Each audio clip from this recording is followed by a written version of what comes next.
Hello everyone. Good morning to all. This is Sunita Yadav, your science teacher. In today's class, we discuss in your NCERT book chapter number 8, and our chapter name is Winds, Storm and Cyclone. In this chapter and in previous classes, we understand what is a wind. The moving air is called a wind. Next, we discuss in this chapter air excrete pressure. Air क्या करती है? Pressure excrete करती है. Then we discuss some activity 1, 2 and 3. Three activity. Then after we discuss air expand on heating. When we provide heat, when air heated, it expand. And then after we discuss the next activity, when we heat the air, जब हम air को heat करते हैं, air is lighter in weight. वो क्या हो जाती है? Lighter in weight हो जाती है. और always wind blow या warm air always lighter in weight than cooled air. यही एक रीजन है कि वार्म एयर जब लाइटर इन वेट हो जाती है तो वो उस स्पेस से राइजेस अप होना स्टार्ट हो जाती है और सराउंडिंग से हायर प्रेशर से एयर जो है लो एयर प्रेशर की तरफ मूव होना स्टार्ट होती है. तो जो भी विंड फ्लो होगी, जनरेट होगी, वो कैसे होगी? हायर एयर प्रेशर से लोअर एयर प्रेशर के टुवर्ड मूव होगी. Okay, then our new topic is 8.4. Wind current are generated due to an uneven heating on the earth. Okay, here is a wind current. Okay, wind current means देखिए electric current है तो flow of charges. Okay, अब water flow हो रहा है तो उसके लिए हम वर्ड यूज करते हैं water current. Okay, and wind current means flow of wind. अगर विंड फ्लो हो रही है, ओके, एयर मूव हो रही है तो उसके लिए हम यूज करते हैं wind current. Okay, generated due to a wind current. कैसे जनरेट होता है we discuss here.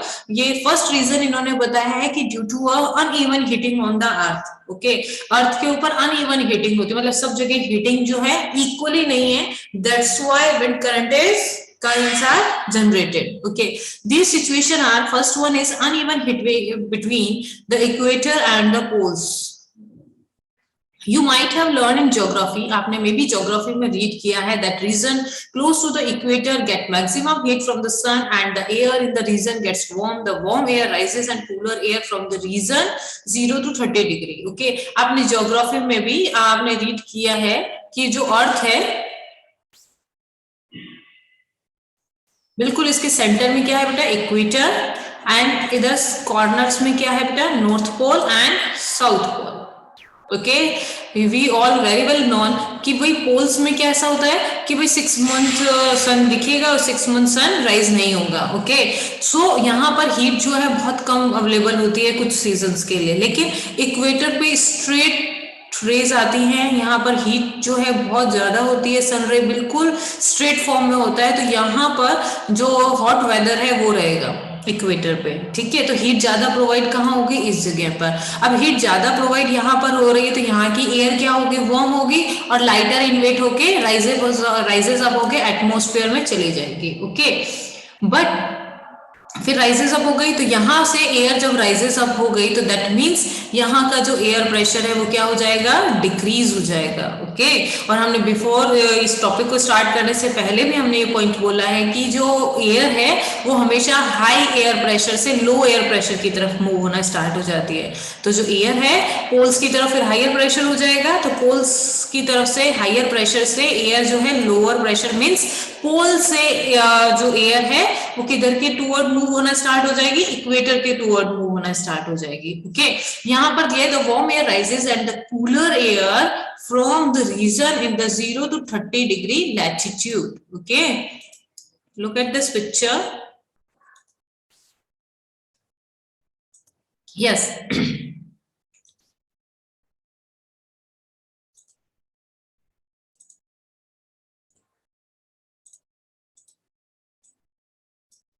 Yes, this one is equator. Okay, यहाँ पर सन रेज जो है स्ट्रेट आई, यहाँ की एयर जो है राइज अप हो गई, दैट मीन्स यहाँ पर एयर प्रेशर क्या हुआ? कम हो गया. ओके, तो पोल से जो ये एयर है यानी नॉर्थ से इक्वेटर की साइड में और साउथ से इक्वेटर साइड में एयर मूव अप होना स्टार्ट हो जाती है. Okay, and 0 to 30 degree means equator कितने पॉइंट पे होता है बेटा, 0 डिग्री पे, ओके। और यहाँ पर क्या हो गया, ये 30 डिग्री, ओके। इसके बीच में ये लो प्रेशर एरिया हो जाता है, ठीक है। Belt on either side of the equator move in, this wind blow from the north and the south toward the equator. ये नॉर्थ की तरफ ये नीचे से नॉर्थ की तरफ और ऊपर से साउथ के टुवर्ड इक्वेटर पर आती है। At the poles the air is colder than the latitude of 60 डिग्री। अब ये जो 60 डिग्री है इसके कंपैरिजन में भी जो पोल्स है वहां पर एयर प्रेशर क्या होगा, हाई होगा। सो हाई एयर प्रेशर से एयर लो एयर प्रेशर के टुवर्ड्स मूव होना स्टार्ट हो जाएगी, ओके। तो the air colder than the latitude about 60 degree, the warm air this latitude rises up and the cold wind the polar region rushes in to take its place. And this way wind circulation is set up from the poles to the warmer latitude as shown in figure। तो जैसे इस figure में show किया हुआ है कि polar region से warmer latitudes की ओर एयर मूव होना स्टार्ट हो जाएगी, ओके। तो एयर ऊपर से इधर भी आ रही है, यहां से इस साइड भी आ रही है, okay. Yes, anyone have answer this? देखिए एयर तो स्ट्रेट भी मूव हो सकती है ना, इस तरीके से, ये साउथ के टूवर्ड्स, ये ऐसे नॉर्थ के टूवर्ड्स होकर इक्वेटर की तरफ आ रही है। बट आप इसमें look at this picture carefully, आप इस पिक्चर को बहुत प्रॉपर्ली देखो। इसमें ना एयर कैसे हो रही है, ऐसे स्लांटिंग फॉर्म में शो हो रही है, ये इस तरीके से दिख रहा है आपको ऐसे, ओके। तो ये ऐसा क्यों हो रहा है, ये ऐसे स्ट्रेट एयर मूव क्यों नहीं हो रही? Anyone have this answer? Please raise your hand. Yes, same यही क्वेश्चन यहाँ पे पूछा हुआ है। I wonder why the wind shown in the figure are not in exact north and south direction. ये जो फिगर आपको ऊपर शो किया हुआ है इसके अंदर ये बिल्कुल एकदम स्ट्रेट डायरेक्शन में क्यों नहीं शो कर रहा है? सो आंसर है इसका, the wind would have flown in the north south direction, so north to south or south to north, as change in the direction is however caused by the rotation of the earth।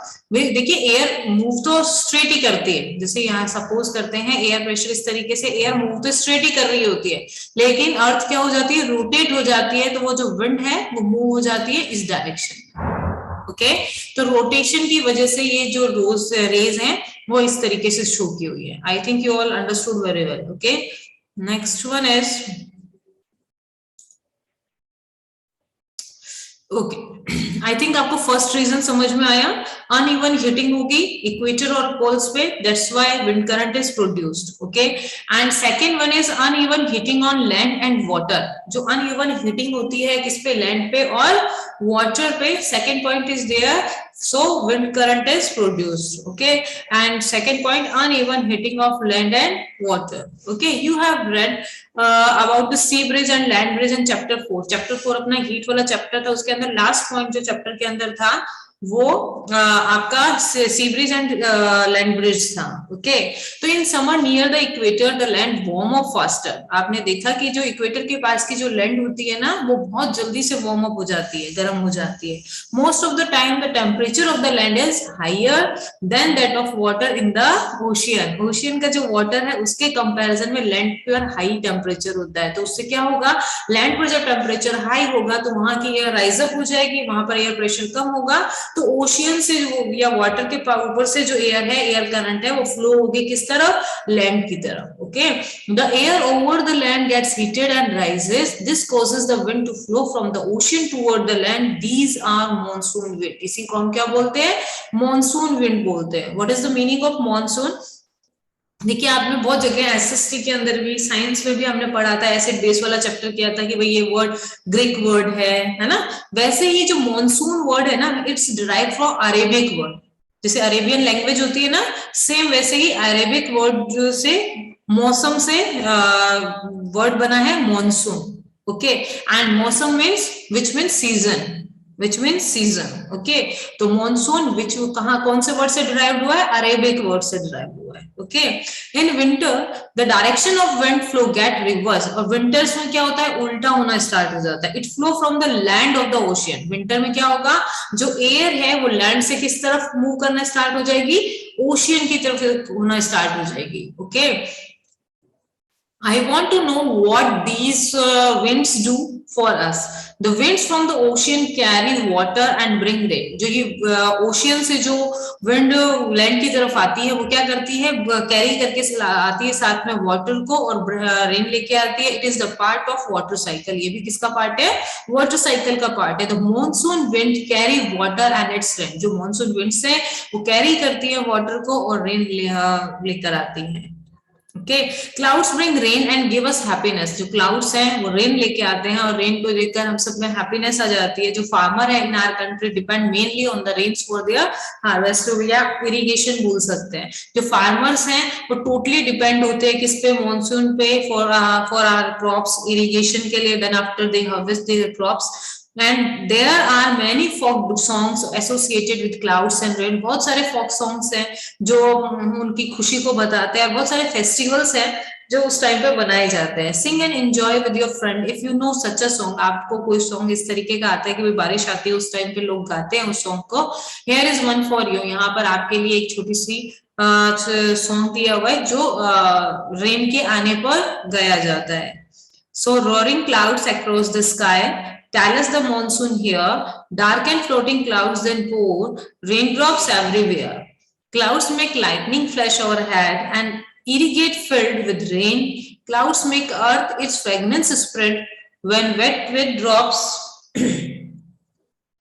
drops of rain rising from the ocean vast. Cloud fill up with rain, rain to ocean back at last to mingle with ocean again. एक small song है जो rain आने पर होता है. तो यहाँ पर हमने एक बेसिक चीज रीड की है आज कि how wind current is generated. First reason is uneven heating between equator and the poles, and second one is uneven heating on of land and water.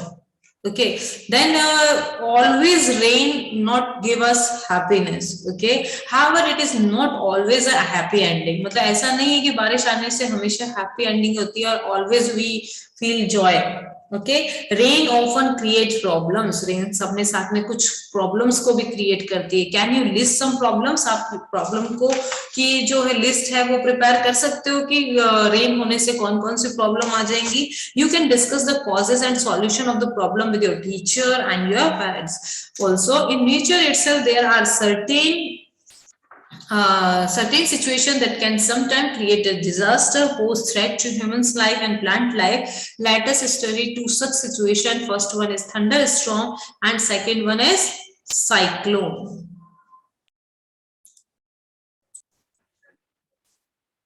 Yes, class, next.